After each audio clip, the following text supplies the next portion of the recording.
오늘 우리가 함께 나눌 이야기는 어쩌면 우리 모두의 마음속 깊은 곳에 자리한 하나의 질문에서 시작됩니다. 바로 안다는 것과 행한다는 것 사이의 깊고도 아득한 거리에 대한 이야기입니다.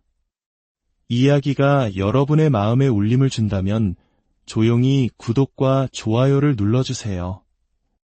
여러분의 작은 실천이 이 선한 메시지를 더 널리 퍼뜨리는 통로가 될 것입니다.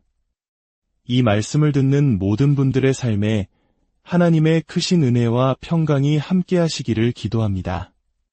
자, 한번 상상해 볼까요? 만약 무언가를 그저 믿기만 하는 것으로 우리 삶에 실질적인 변화가 일어난다면 세상은 어떤 모습일까요? 예를 들어 건강과 영양에 대한 과학적 사실들을 우리가 굳게 믿는다고 가정해 봅시다.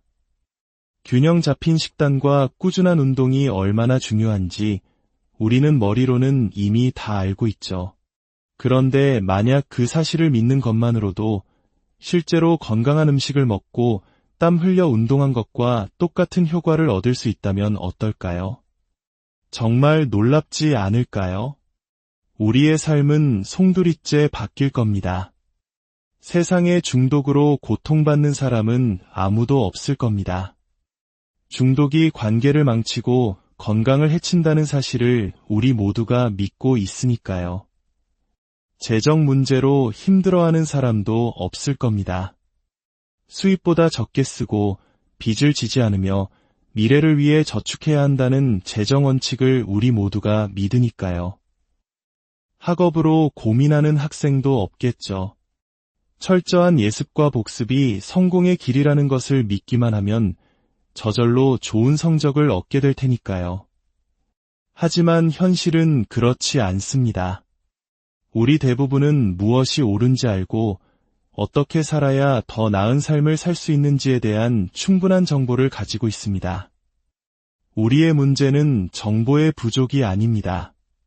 우리는 정직해야 하고 용서해야 하며 다른 사람에게 너그러워야 한다는 것을 압니다. 우리는 이 모든 것을 믿습니다. 그러나 우리가 너무나도 잘 아는 또 다른 진실은 그저 알고 믿는 것만으로는 우리 삶에 아무런 차이도 만들어내지 못한다는 사실입니다. 만약 그렇다면 우리의 삶은 지금과는 완전히 다른 모습일 테지요. 관계는 더 깊어지고 재정은 더 안정되고 몸과 마음은 더 건강할 것입니다. 믿기 어려우시겠지만 예수님께서는 이 사실을 이미 2000년 전에 정확히 알고 계셨습니다. 그리고 그분은 단순히 무언가를 믿는 것만으로는 충분하지 않다는 사실을 평생에 걸쳐 가르치셨습니다. 그래서 예수님은 사람들을 초대하실 때 그저 당신이 하는 말을 믿으라고만 하지 않으셨습니다. 이것은 아마 우리가 교회에서 배워온 것과는 조금 다를 수 있습니다. 예수님은 사람들에게 끊임없이 행동하라고 초대하셨습니다. 왜냐하면 그분은 우리처럼 행동이야말로 모든 변화를 만들어내는 핵심이라는 것을 아셨기 때문입니다. 우리가 믿기만 하고 행하지 않을 때 우리의 꿈은 결코 이루어지지 않습니다. 우리는 삶에서 실패한 수많은 사람들을 봅니다. 그들이 실패한 이유가 과연 무엇이 옳은지 몰라서였을까요? 아닙니다. 대부분의 경우 실패는 행하지 않았기 때문에 일어납니다. 행동하느냐, 하지 않느냐가 궁극적인 차이를 만드는 것입니다. 하지만 더 심각한 문제가 있습니다. 우리가 옳은 것을 모두 믿으면서도 아무것도 행하지 않을 때 우리의 믿음 자체는 힘을 잃고 연약해지며 결국에는 부서지기 쉬운 유리 조각처럼 변해버리고 맙니다. 예수님께서 이 땅에 오신 목적은 우리를 향한 그분의 계획은 우리가 그저 머리로만 믿는 사람들이 되는 것이 아니었습니다. 그분은 우리의 믿음이 현실 세계에서 살아 움직이기를 원하셨습니다. 우리의 인간관계, 재정관리, 직장생활, 학업, 꿈과 목표 등 삶의 모든 영역에서 하나님을 향한 신뢰가 구체적인 행동으로 나타나기를 바라셨습니다. 복음서를 보면 예수님을 놀라게 했던 유일한 순간들이 있습니다. 그것은 바로 어떤 사람이 예수님을 향한 크나큰 신뢰, 즉 믿음을 가지고 그 믿음에 따라 행동했을 때입니다. 그분은 그럴 때마다 감탄하셨습니다. 이것이 바로 예수님의 첫 초대가 나를 믿어라가 아니라 나를 따르라 였던 이유입니다. 따른다는 것은 관계적이고 역동적이며 상호작용하는 행위입니다. 예수님은 십자가를 지시기 직전까지도 이 초대를 멈추지 않으셨습니다. 내가 가진 것을 내려놓고 나를 따르라. 하지만 시간이 흐르면서 안타깝게도 교회는 위대한 초대를 단순화시키는 경향이 있었습니다. 나를 따르라는 역동적인 부르심은 종종 나를 믿기만 하라는 정적인 메시지로 축소되었습니다. 물론 믿기만 하는 것은 따르는 것보다 훨씬 쉽고 안전하며 우리에게 많은 것을 요구하지 않습니다. 하지만 믿기만 하는 것은 우리를 지금 있는 그 자리에 그대로 머물게 할 뿐 어떠한 변화도 요구하지 않습니다. 예수님은 우리가 죽어서 천국에 가기 위해 그분에 대한 몇 가지 진리를 믿도록 사람들을 초대하신 것이 아닙니다. 그분은 우리가 하나님을 향한 신뢰를 삶으로 살아내도록 초대하셨습니다. 예수님께서 이 땅에 오신 이유는 우리가 하나님이 진정 어떤 분이신지를 알게 하기 위함이었습니다. 우리가 상상하거나 만들어낸 하나님이 아닌 있는 그대로의 진짜 하나님께 우리의 신뢰를 둘 수 있도록 말입니다. 하나님께서는 우리의 살아있고 능동적이며 세상의 모든 어려움에도 불구하고 꺾이지 않는 믿음의 행동을 통해 가장 큰 영광을 받으십니다. 마치 우리가 누군가와 7시에 만나기로 약속했는데 나타나지 않았을 때 다른 사람이 걱정 마세요. 그 사람은 꼭 올 겁니다. 제가 그 사람을 잘 알아요. 라고 말해주는 것과 같습니다. 그 신뢰의 말 한마디가 우리에게 얼마나 큰 영광이 됩니까? 하나님도 마찬가지입니다. 세상이 보기에는 하나님이 침묵하시는 것 같고 약속을 지키지 않으시는 것처럼 보일 때조차 우리가 그분을 신뢰하며 행동할 때 하나님은 가장 큰 영광을 받으십니다. 그래서 예수님의 초대는 이것이었습니다. 매일 아침 눈을 뜨며 이렇게 질문하는 사무로의 초대입니다. 만약 하나님께서 지금 나와 함께 하신다는 것을 내가 온전히 확신한다면 나는 오늘 무엇을 행동할 것인가, 무엇을 생각하고 믿을 것인가가 아니라 무엇을 할 것인가, 어떻게 반응하고 무엇을 시작하며 어떤 대화를 나누고 누구를 용서할 것인가. 하나님이 나와 함께 하심을 확신한다면 나의 오늘은 어떻게 달라질 것인가. 이것이 바로 따르는 삶의 핵심 질문입니다. 그렇다면 이 험난한 세상 속에서 어떻게 하면 흔들리지 않는 견고한 믿음을 키울 수 있을까요? 그 믿음을 키우는 연료는 과연 무엇일까요? 수많은 믿음의 선배들의 삶과 예수님의 가르침을 통해 우리는 하나님께서 우리의 믿음을 성장시키기 위해 사용하시는 몇 가지 핵심적인 요소들을 발견할 수 있습니다. 그중 첫 번째이자 가장 근본적인 것이 바로 실천적인 가르침입니다. 견고한 믿음을 가진 사람들의 이야기를 들어보면 그들은 항상 비슷한 경험을 이야기합니다. 바로 처음으로 실천적인 가르침을 만났던 순간입니다. 누군가가 성경을 펴서 그들이 들은 말씀을 가지고 무엇을 해야 할지 명확하게 알려주었을 때 막연하게 하나님과 예수님을 믿었지만 그것이 현실 세계에서 어떤 모습이어야 하는지 몰랐던 그들에게 구체적인 삶의 지침을 주었을 때 바로 그때 그들의 믿음이 자라나기 시작했다고 고백합니다. 왜 실천적인 가르침이 우리의 믿음을 성장시킬까요? 그 이유는 바로 여기에 있습니다.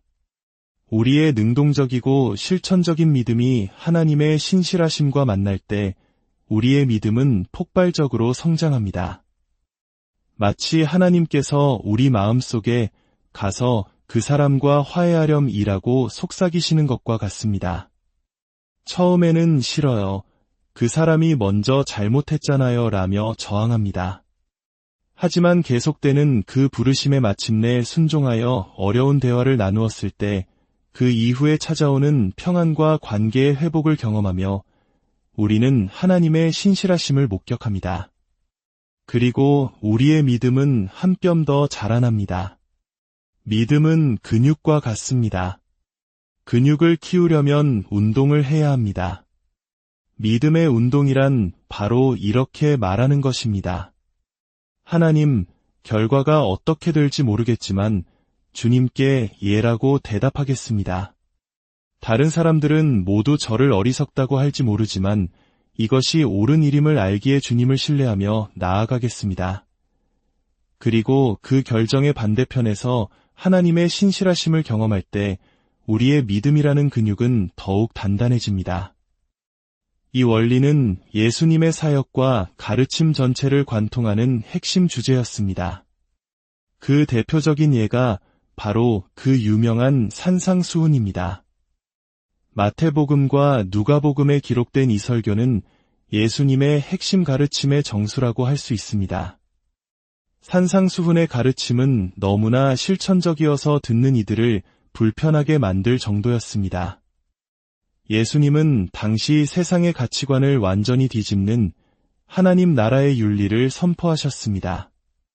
힘과 자원을 가진 자들이 자신을 위해 그것을 사용하는 세상에서 예수님은 오히려 약하고 소외된 자들을 위해 그것을 사용하라고 가르치셨습니다. 다른 사람을 먼저 생각하고 끝없이 용서하며 원수를 위해 기도하라고 말씀하셨습니다.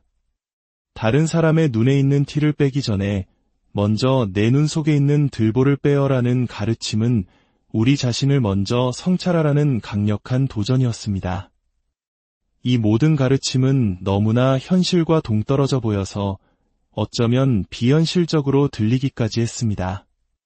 하지만 예수님은 이렇게 말씀하시는 것과 같았습니다. 나는 너희를 단순히 새로운 것을 믿는 삶이 아니라 완전히 다른 방식으로 살아가는 삶으로 초대한다. 이것이 바로 나를 따르는 것이다. 이러한 도전적인 가르침 끝에 예수님은 지혜로운 건축자와 어리석은 건축자의 비유를 통해 당신의 말씀을 듣고 행하는 것이 얼마나 중요한지를 강력하게 말씀하셨습니다. 그러므로 누구든지 나의 이 말을 듣고 행하는 자는 그 집을 반석 위에 지은 지혜로운 사람 같으리니 비가 내리고 창수가 나고 바람이 불어 그 집에 부딪히되 무너지지 아니하나니 이는 주추를 반석 위에 놓은 까닭이요. 나의 이 말을 듣고 행하지 아니하는 자는 그 집을 모래 위에 지은 어리석은 사람 같으리니 비가 내리고 창수가 나고 바람이 불어 그 집에 부딪힘에 무너져 그 무너짐이 심하니라. 예수님은 내 말을 듣고 믿는 자라고 말씀하지 않으셨습니다. 기억하는 자, 동의하는 자라고도 하지 않으셨습니다.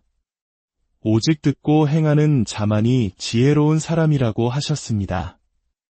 지혜로운 사람이란 오늘 나의 행동이 내일의 현실을 만든다는 것을 아는 사람입니다. 단순히 믿는 것이 아니라 행하는 것이 인생을 빚어낸다는 것을 아는 사람입니다. 예수님의 가르침을 따라 사는 것은 처음에는 더 어렵고 더 많은 시간과 노력이 들 수 있습니다. 마치 단단한 반석 위에 집을 짓기 위해 땀 흘려 땅을 파는 것과 같습니다. 하지만 인생의 비바람이 몰아칠 때 그 견고한 기초가 우리의 삶을 굳건히 지켜줄 것입니다. 여기서 예수님은 우리에게 암묵적인 질문을 던지십니다. 너는 나를 신뢰하느냐? 결과가 어떻게 될지 알기 전에 너는 이 길을 걷겠느냐? 나를 믿기만 하는 것이 아니라 나를 신뢰하고 따르겠느냐? 이것이 매일 우리에게 주어지는 질문입니다. 반대로 듣기만 하고 행하지 않는 사람의 삶은 모래 위에 지은 집과 같습니다. 쉽고 빠른 길을 택했지만 인생의 폭풍우가 몰아칠 때 그 집은 속절없이 무너져 내리고 맙니다. 더욱 가슴 아픈 사실은 듣고 믿기만 하다가 삶의 위기를 맞은 사람들이 종종 하나님을 원망하거나 하나님이 없다고 결론 내린다는 것입니다. 왜일까요? 그들은 믿는다고 생각했지만 한 번도 믿음의 근육을 단련한 적이 없기 때문입니다. 그들의 믿음은 연약하고 허약해서 인생의 시련 앞에서 힘없이 부서져 버린 것입니다. 예수님의 형제 야고보 또한 그의 서신에서 이렇게 경고합니다. 너희는 말씀을 행하는 자가 되고 듣기만 하여 자신을 속이는 자가 되지 말라. 그는 듣기만 하고 행하지 않는 것은 아침의 거울로 자기의 못생긴 얼굴을 보고 돌아서서 그 모습이 어떠했는지를 곧 잊어버리는 사람과 같다고 말합니다. 우리는 외모를 가꿀 때는 그토록 부지런히 행하면서 영적인 문제에 있어서는 듣기만 하는 것으로 만족하려 합니까? 사랑하는 여러분, 예수님은 우리에게 더 나은 삶을 원하십니다. 언젠가 우리 모두는 인생의 폭풍우를 죽음의 그늘진 골짜기를 지나게 될 것입니다. 하나님 아버지는 우리가 그 모든 순간을 담대한 믿음으로 통과하기를 원하십니다. 그리고 그 믿음을 준비하는 길은 바로 예수님께서 가르치신 것을 오늘 우리의 삶에서 실천하는 것입니다. 우리가 순종의 발걸음을 내디딜 때 그 순종은 하나님의 신실하심과 만나게 될 것입니다. 그리고 바로 그 지점에서 우리는 살아계신 하나님을 경험하고 우리의 믿음은 세상이 감당할 수 없는 능력으로 자라날 것입니다. 그러니 더 이상 머리로만 믿는 것에 만족하지 맙시다. 단순히 옳은 것을 아는 것에 그치지 맙시다. 우리가 믿는 바를 살아냅시다. 용서하고 사과하고 겸손해지고 먼저 다가가는 그 작은 순종의 순간들 속에서 예라고 대답합시다. 그 실천의 반대편에서 우리를 기다리시는 신실하신 하나님 아버지를 경험하게 될 것이며 우리의 믿음은 반석처럼 굳건해질 것입니다. 이것이 바로 예수님을 따르는 삶이며 이 길만이 우리를 참된 평안과 영원한 소망으로 인도할 것입니다. 여러분의 삶의 여정에 하나님의 크신 축복이 함께 하시기를, 그리하여 듣고 행함으로 반석 위에 굳게 선 집과 같은 인생을 세워나가시기를 주님의 이름으로